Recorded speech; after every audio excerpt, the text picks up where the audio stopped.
Hello. Now I want to introduce you to something so special and delightful, and it goes back to about 1850. This particular version comes from about 1920. It's not just cardboard. There's a wooden frame to it. This is a toy theatre, and it's a Pollock's toy theatre, as you can see, and it comes from that Pollock's tradition. The Pollock's toy theatres go all the way back to a man called Reddington. And I don't know whether that Reddington man was linked to the Reddington shop in Oxford. There was a man called Reddington who wrote the book on punting, and he was able to flip his punting pole round and sort of sit down as he punted and just punt with both ends of the pole. He was quite extraordinary. But this Reddington, he founded his shop in Hoxton Street in London, and it was initially a print shop, and in 1851 I think he turned to theatrical prints, and then his daughter Eliza married Pollock and history was born. And the Pollock's Theatre, particularly their version of Cinderella, was extraordinarily famous, and they would produce a Pollock's Theatre you could take home, you could cut it out, you could colour it,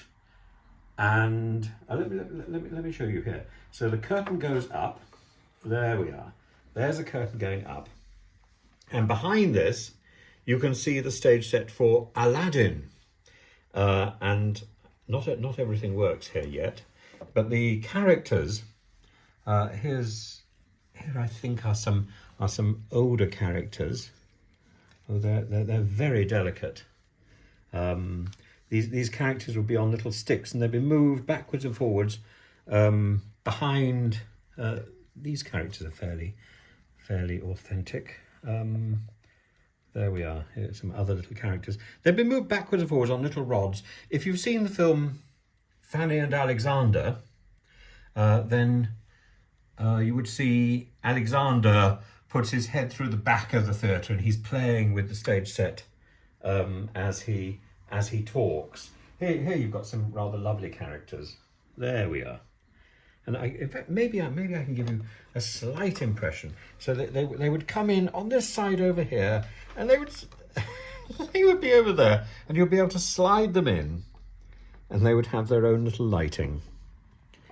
And I think it's deeply charming. Anyway, the Pollock's Theatre moved to Monmouth Street, or it became Pollock's Toy Shop in Monmouth Street. And then eventually in 1980, when Covent Garden was re-upholstered, there was a Pollock's Theatre shop that opened there, and there's a wonderful rack of old Pollock's Theatres, and I'm sure something like this will be on their shelves. And this particular Pollock's Theatre, which I've just got, and I'm terribly grateful to the people who gave it to us.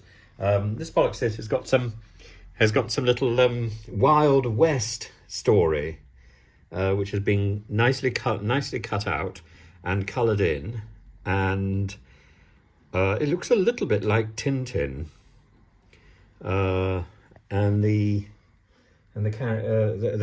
there's backgrounds as well for this Wild West setting, which is quite different to many of the other settings. Let me see. Here we are. So here we've got another setting. I think this is from Aladdin, and this is another Aladdin set. There we are. There we are. We could put that in the back. We can't put that in the back. It's all a bit too big at the moment. But yes. So you could change your own scenery. You could do your own thing. And this theatre has got its own lighting. If you look over the top, it's got its own lighting here, which will get fixed up and work. And then I hope we'll have a functioning toy theatre, and maybe I can use it to explain some of the plays of Shakespeare or something, and we can use it as a teaching device with more interesting YouTube videos. I'm going to divide the YouTube playlist into political stuff and into English stuff and teaching stuff. So in a few week's time, not much longer, we should have a whole stack of English teaching resources, particularly to do with poetry and theatre, and this will form a bedrock to my new look YouTube channel.